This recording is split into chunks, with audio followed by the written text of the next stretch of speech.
심하게 말꼬리 잡고 피해가는 모습을 보니까 참 똑같은 사람들이 모여서 똑같은 짓을 하고 있구나라고 싶어요. 자, 특정 예술인에게 불이익을 준 명단은 있었다는 걸 인정했죠.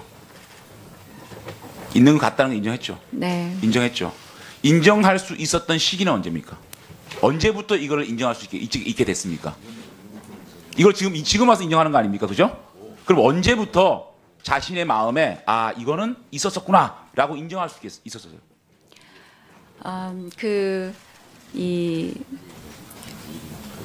아니 그러니까 자신이 직원이 그 어떤 과정을 거쳐서 작성했는지의 여부는 아니 확인할 수 그거는 내가 없지만 묻는 게 아니고 자신이 그런 언제쯤부터 아 이게 맞구나 있구나라고 얘기를 할 수 있는 상황이 됐냐고요. 그런 문건이 그 직원이 확정적으로 만들어서 가지고 있었다는 사실을 확정적으로 제가 보고를 받은 것은 제 기억으로는 그 직원이 작성했었다는 아니 그러니까 언제냐고요. 보고는 올 초에 확정적으로 올 초? 직원한테 받았고 올 초 언제입니까? 언제 그 보고 받았어요? 직원이- 누구한테 언제 보고 받았어요? 누구로부터 언제 보고 받았냐고요? 저희 담당 국장으로부터 담당 국장 누구예요? 그 직원이 확정적으로 작성을 했다. 그리고 그것이 이 여러 가지 업무 협의의 결과 축적된 아니 그러니까 결과였었다는 언제 말씀은 누구로부터 보고를 들었습니다. 받았냐고요? 국장이 누구예요?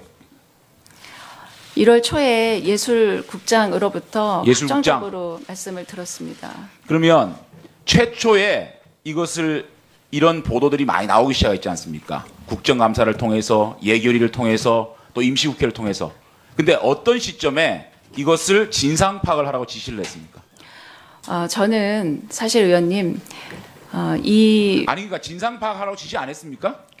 아 이게 그렇게 국정감사 때부터 예결위에서 계속 저하고도 얘기했고 많은 의원님들이 지금 얘기를 한 거 아닙니까? 또 12월 임시국회에서도 계속 의원님이 말씀하셨잖아요. 진상 파악 지시도 안 하신 거예요? 이 의혹이 이 언론에 제기될 때마다 이 부처에서는 그 내용이 어떠한 사실인지에 관해서 계속 파악을 하고 있습니다. 근데요. 언제부터 진상 파악을 지시했습니까? 처음에 그 한국일보에서 표제가 아니 그러니까 나오고 난 언제 이후부터는 지시하셨냐고요. 계속해서 이 직원들은 담당 그 직원들은 그 이 신문에서 제기되는 의혹에 관해서 파악을 해서 저한테 보고를 올리곤 이렇게 합니다. 장관께서 이렇게 죄송하다고 해야 될 문제, 국가적 문제에 대해서 이 진상 파악이라든지 감사를 안 시켰다 그러면 장관님은 바보예요. 에? 무능이고 직무유기고 회피예요. 그렇지 않아요? 국가적으로 이렇게 시끄러워진 문제에 대해서 진상 파악에서 즉각적으로 지시를 하고 그것을 보고받지 못하는 장관이 여기 왜 앉아 있습니까? 그 다음에 최철 정책보좌관 아세요? 예, 알고 있습니다. 그 최철 보좌관이 고영태하고 친분이 있다는 얘기 기사에서 읽은 적 있죠. 제가 그 최근에 알게 됐습니다. 그 최철 보좌관 불러서 진상 파악했습니까? 제가 고영태하고 만난 적이 있다는 사실을 듣게 된 다음에 최 보좌관한테 이 지금 문제되고 있는 사건과 관련해서 혹시 이 잘못된 부분이 있는지 직접 물어본 그래, 적이 뭐라 그래요? 있습니다. 그런 적이 없다는 답변을 들었습니다. 그런 적 없다고요? 없다고요? 없다 예. 그랬다고요? 본인 근데 없다 그래서 믿었습니까 그냥? 그러고 끝났어요? 아니요, 저는 본인이 그런 사실이 없다고 답하는 이상 제가 제 선에서 어떠한 질문을 또 한다 한들 아니 근데 다른 고영태하고 답변을- 친분이 있다 그러면 정책보장에서 해촉을 하든지 제가 지난번에 얘기를 해서 그러지 않았습니까? 에? 그런 관련이 있는 사람들에 대해서는 즉각적으로 전보 조치를 해가지고 이 부분을 파악을 해야 된다고 얘기하지 않았어요? 똑같은 짓 계속하고 있는 거예요. 예, 의원님, 제가 그래서 최 보좌관한테는 그런 답변을 듣고 난 다음에 저도 그 부분이 굉장히 걱정이 돼서 우리 기조실에 최 보좌관이 이 직을 정리할 수 있는 그런 알았어요. 조치를 취하도록 알았어요. 얘기를 했습니다. 자, 정무수석 당시에 2014년 10월 2일 정무수석이었죠. 10월 2일 날 한번 다이어리 있습니까? 2014년 다이어리? 아니, 없습니다. 정무수석 때입니다. 그때 김영한 고 민정수석, 김영한 민정수석이 이 비망록에 김기춘 실장이 수석비서관회에서 지시를 합니다. 문화예술계의 좌파 각종 책동에 투쟁적으로 대응하라. 다잉벨, 파주, 김현 이렇게 써놨어요. 이때 조윤선 장관께서는 수석비서관에 참석을 했습니다. 이런 지시 들은 적 없습니까? 왜냐면 제가 그 언론 보도를 이미 그 사건이 났을 때 보도를 접했습니다만 그런 말씀을 하셨는지 제가 기억이 기억이 안 나요? 없고 예, 제가 기억이 안 하는 일이 나요? 아니기 때문에 저는 그냥 흘려들은 것 노승일 참고인. 같습니다. 최철이라는 사람하고 고영태가 친분이 있다는 얘기를 고영태로부터 들은 적 있습니까? 예, 있습니다. 뭐 한번 얘기를 해보세요. 어떻게 얘기하던가요? 저도 최철 보좌관을 2번 본 적이 있습니다. 아, 두 번 봤어요? 네네. 언제 봤어요? 2015년 12월 달에 그 고영태 사무실에서 2번 봤습니다. 그러면 조윤선 장관하고 어떤 그 최철하고의 그 보고 이런 네네. 것들에 대해 들은 적 있습니까? 그때 당시에는 조윤선 장관님이 그 문체부 장관이 아니었기 때문에 그때는 아, 그 조윤선 장관이 없습니다. 취임하고는 최철하고 만난 적이 없습니까? 고영태하고? 예, 없습니다. 그러니까 고영태로부터 최철 보좌관이 조윤선 장관에게 네. 이런 여러 가지 얘기를 그 들은 적이 없나요? 예, 그 부분은 없습니다. 들은 적 없어요? 네네. 이 제가 하도 말이 길어서 특정 예술인에게 불이익을 준 명단 파기 지시한 적이 있죠. 없습니다. 그런데 왜 그 하드디스크 그거 교체를 하죠? 제 방 아니요. 하드디스크요? 저 장관 말고 그 밑에 예? 문화정책국에 직원 두 명의 그 컴퓨터 하드디스크 바꿨잖아요. 저는 그 이유를 모르겠습니다. 왜냐하면 제 방에 전임 장관이 쓰던 그 디스크도 제 비서가 교체했다고 해서 왜 교체를 했느냐. 그리고 교체한 전임 장관의 디스크는 반드시 보관해서 언제든지 열람할 수 있도록 하라라고 분명히 지시했습니다. 예술정책관 컴퓨터 하드디스크 교체 이거 기사 읽은 적 있죠? 기사에서 본 적 있습니다. 교문위에서도 질문하셨습니다.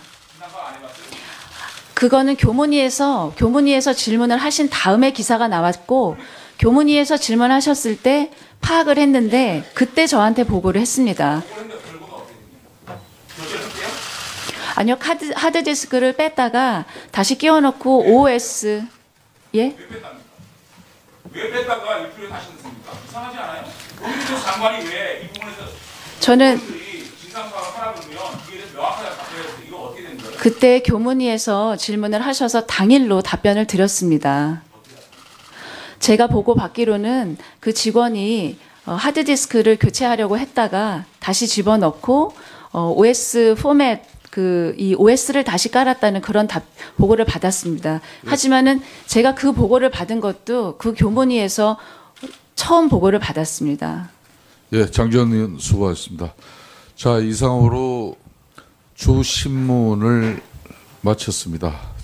앞으로 이제 추가 신문에 들어가기 전에 여러분들께서 정인들 대상으로 필요한 자료 제출 요구가 있으신 분이나 또 신문에 있어서 의사 진행 발언이 필요하신 의원님들은 해주시길 바라겠습니다. 그럼 먼저 조윤선 의원, 이혜원 의원, 짧게 해주세요. 1분 이내. 네, 1분 이내부터. 좀 넣어주세요. 네. 저는 박상진 증인이 오늘 안 나오셨기 때문에 삼성과 코레스페츠 간의 정유라 씨를 지원하기 위한 그 계약서 3조 상하망에 보면 매달 말일이 되기 이전에 운영비와 구입비에 대해서 구체적이고 세부 항목에 관한 모든 회계 보고를 영수증을 첨부해서 하게 돼 있거든요. 계약 조건입니다. 그래서 이게 지금 벌써 1년이 넘었기 때문에 매달 받은 그 회계 보고서와 영수증 첨부된 것을 제출해 달라고 좀 해주시길 부탁드리고요. 그 다음에 1조 3항에 보면 뭐가 돼 있냐면 이것도 매달 내게 돼 있습니다. 코레스페츠 쪽에서 지원받은 선수의 매달 어떤 훈련을 했으며 어떤 발전 정도를 보였는지 성과에 대한 리포트를 내게 돼 있고 스테이터스 업데이트를 분명히 내게 돼 있어요. 요 모든 보고서를 매달 월별로 빨리 좀 내게 해주시길 부탁드립니다. 예, 감사합니다. 참고로 삼성정인 박상신 사장은 오늘 불출석 사유서와 함께 오전에 또 오후에 동행명장과 함께 이렇게 출석을 강력하게 요청했습니다만 진단서가 이렇게 왔습니다. 주 내용이 자살 사고가 심화되어 폐쇄병동 입원 치료와 약물 치료가 지금 필요한 사항이다. 그러면 박상진 사장이 안 되면 뭐 삼성 아주 측에서 이게 낼 수 그런 없나요? 삼성 측이나 코레스펙스 그래서 쪽에서? 지금 삼성 측 증인이 오늘 불출석한 이 부분은 우리 수석 전문위원께서 삼성 측에 이혜훈 의원이 요청하는 자료